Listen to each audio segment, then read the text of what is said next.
Hello and welcome back to Redeeming Reels, a podcast where we watch movies and seek the redemption within the reels. Today we have just a simple ranking that's probably going to go by relatively fast, but I recently watched every single live-action Spider-Man movie.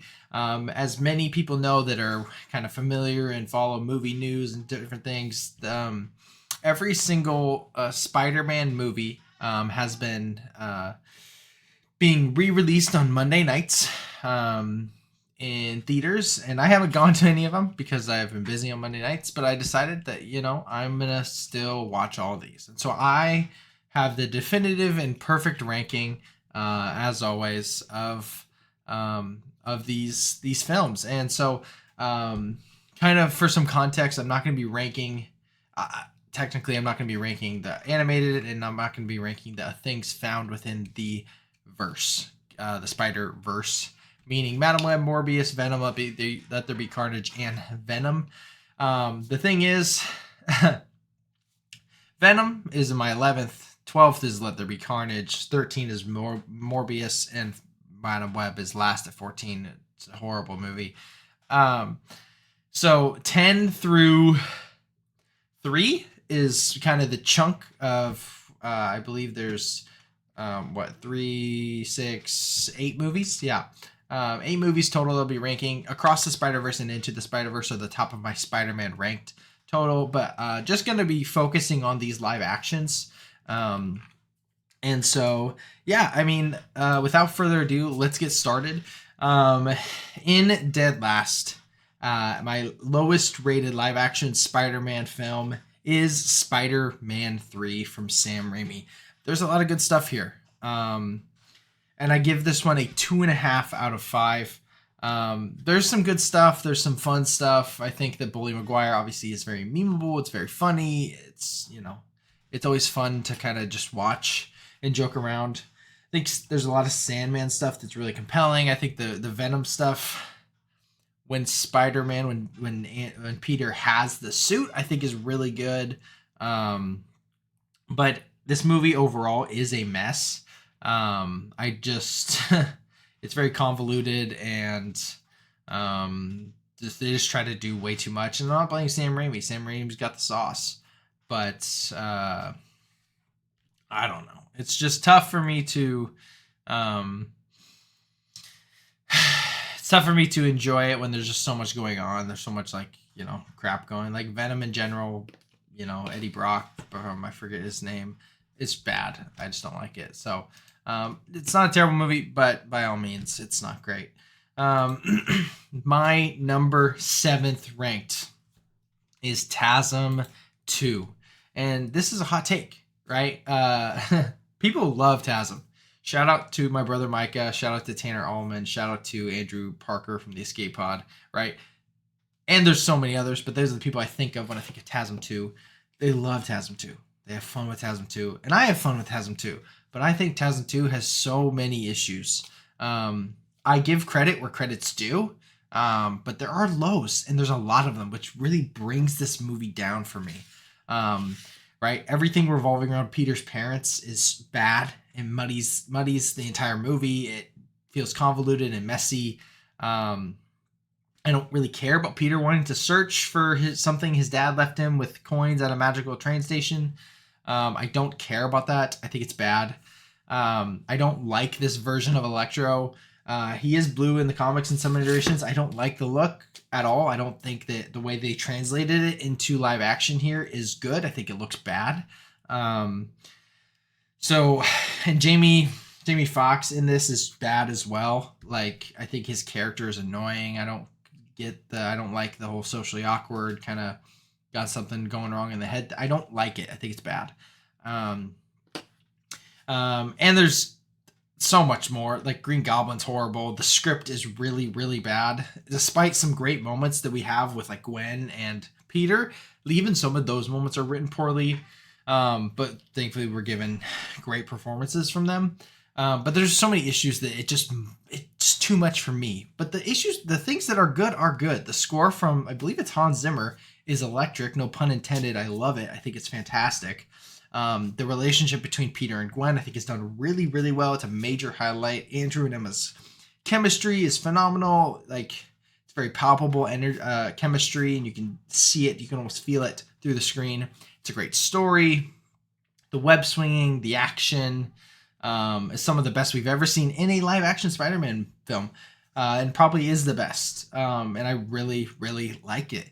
The suit is perfect. Also, this is the best Spider-Man suit we've gotten besides maybe the end of No Way Home, which we haven't gotten in a full movie. So I had this at a 2 out of 5, but I'm upping it to a 3 out of 5 to be generous because of the highs. Next, we have TASM. TASM 1, The Amazing Spider-Man.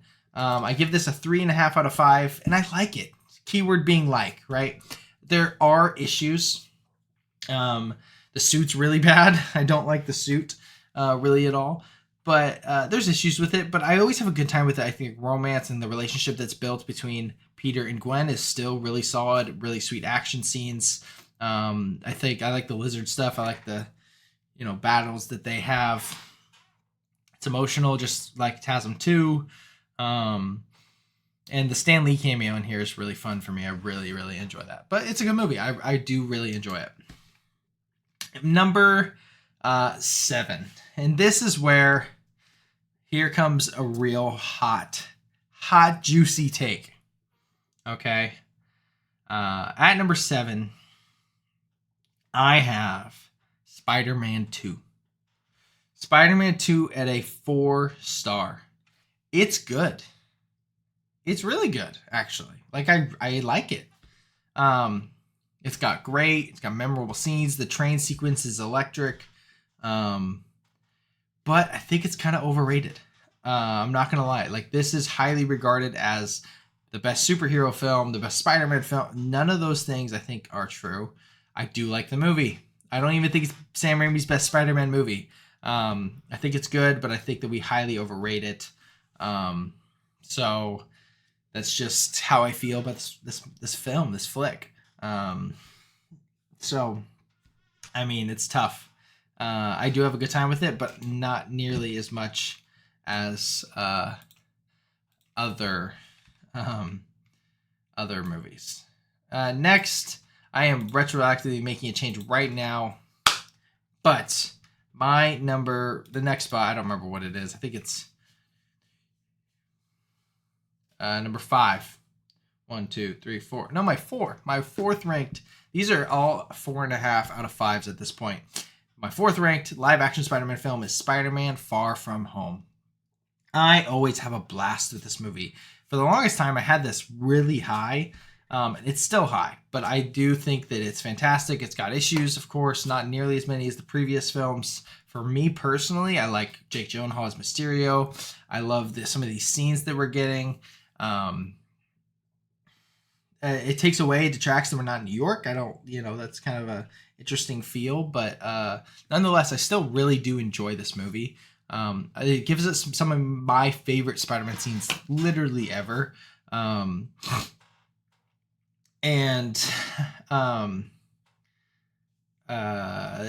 Particularly like the nightmare sequence with Mysterio and the zombie Iron Man and that whole sequence, and then at the end when we get him in his Spidey sense, and he goes completely black in the hallway and he fights everything off. Sick Spider-Man scene, one of the best I've ever seen. Love this movie, 4.5 out of 5. Shout out Far From Home. There's still issues, of course, and some corny scenes. At number 4, 3. Good, excuse me. My 3rd ranked Spider-Man live action film is Sam Raimi's Spider-Man. This movie has what the kids call the sauce. First off, I want to say J. Jonah Jameson, J.K. Simmons as J. Jonah Jameson is a top 5 comic book casting of all time. For the longest time, I've been really low on this movie. I've had it at a 3.5. I've had it at a 4. But I finally rewatched it after years and years. And I definitely adored it. I appreciate it so much. Like I said, it has sauce. It has this factor about it that just makes it so fun to watch. There's some insane shots from Sam Raimi. I think he's absolutely cooking with this entire direction in this movie. I think the script's great. He does such a good job. If Sam Raimi does anything well, he does a lot well, especially with these Spider movies. He makes you feel like you're watching a superhero. This is the most superhero movie I've potentially ever seen, besides maybe some of the Spider-Verse stuff, and I think the Batman, and there's some others, but this is such a superhero movie, and I think it's fantastic. Like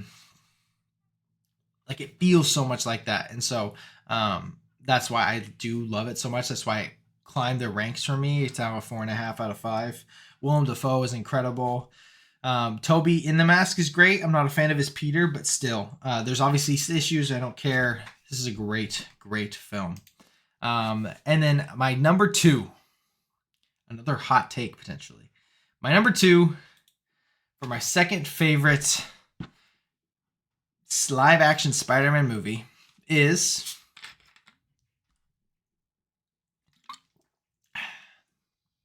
just waiting for the suspense, building it a little bit. I have Spider-Man No Way Home. So, let's get into it. Is one of my best theater experiences ever this theater experience? Yes. I will never forget it. It's a moment that I will remember and cherish for the rest of my life. I grew up with Toby and Andrew. And then I love Tom. Tom is my favorite. Oh, maybe I should wait to get into that. But Tom's easily my favorite. But here's the thing. There's flaws. There's definite flaws in this movie. And that's okay. I'm not mad. Not mad. There's issues. It's fine. Okay. But for me, I'm trying to be objective a little bit, and I just think that the issues don't outweigh anything, but they muddy it. They bring it down a little bit for me after rewatching it. Right? I've rewatched this movie probably 5 times now. There's so many moments I really enjoy. There's moments I love, but the rewatchability is not the same as the experience that you get in the theater, and that takes it down for me. Right? I still get excited. I'm still, I'm full of joy, but there's nothing that I can feel again when I watch it for the very first time in a packed crowd standing up and cheering. Right? And I'm not even for that in movies per se, but this was like a special thing. And so this movie is a mix of joy and nostalgia, and some pretty sweet scenes. But for me, honestly, it does fall to number 2 in my live action ranking. And with that being said, my number 1 is without a doubt Spider-Man Homecoming. I think this movie is fantastic. I absolutely adore it. There was a time where I thought this was the worst in the MCU Spidey trilogy, and I was wrong. This is without a doubt the best. I love it. I adore it. The other 2 Tom movies obviously are great, like I just said, but it's different. I don't know. We knew that we were going to get something different because John Watts and the Marvel Studios, Kevin Feige, they wanted to do something different than was done before with the Spider-Man character. And it gives us different type of vibe and kind of different story. Obviously, we're not getting an origin. We kind of are with the 3 movies, but that's besides the point. And so I knew we were going into this, and I'm fine with it. We get this really interesting paradigm that Peter has to go through, right? Where he wants to be an Avenger, which some people hate because it's, that's not Spider-Man. Spider-Man doesn't want to be an Avenger. I get that. But on the other hand, he just wants to be a high school kid, and there's moments of this that are so evident throughout this movie. And I really like that. I really enjoy that. I think it adds an interesting layer to the movie. And I don't mind Tony. I don't mind it. I don't care. I think it's actually relatively good for the character of Spider-Man. I think that it does a really good job. For not doing a origin story, it plays the role of Uncle Ben a little bit, which I think is fine within the context of the MCU. I think it works. It's a bold choice. But I'll take that bold choice over the TASM 2 bold choices, if that makes sense. There's so many moments in this movie that I adore. There's so many Spider-Man moments that I think are perfect. Vulture, top 10, potentially top 5 MCU villain. The plot twist, like the twist that he's Liz's dad, was crazy. I saw this movie in theaters probably 4 or 5 times because I worked at a theater. I probably saw it 10 times in theaters. I've probably seen this movie more than any MCU movie. But Tom is exceptional. This movie rocks. It's hilarious. It's like it operates as this really intriguing coming of age story, and I love it. Tom Holland is, yeah, he's so good. So that is my ranking of the Spider-Man films. At number here's my full ranking. At number 8, we have Spider-Man 3. Number 7, we have The Amazing Spider-Man 2. At number 6, we have The Amazing Spider-Man. At number 5, you have Sam Raimi's Spider-Man 2. At number 4, we have Sam Raimi's Spider-Man. Oh, I messed up. Whatever. 4 is Far From Home. 3 is Spider-Man. 2 is No Way Home. And 1 is Spider-Man Homecoming. Couple more things before we quickly wrap up. But just would like to say that Tom Holland is the best Spider-Man overall. Talking Peter Parker mixed with in the suit, Tom Holland is the best. Andrew is the best Spider-Man in the suit. Tom is the best Peter. And Toby is good, but just not the best at either of those. In my personal opinion, it's fine. Everybody has their own opinions. It's okay. And then because this is Redeeming Reels, I do want to mention that I am always encouraged by with great power comes great responsibility. This is a very easy thing to riff on and to see where God shows up within these movies because that is a common theme throughout. Right? And the way I think about it, there's a lot of ways you could think about it in the context of following Jesus and being a disciple and apprentice of him. But the way I think about it currently, the way I've been thinking about it, is we have been given great power, right?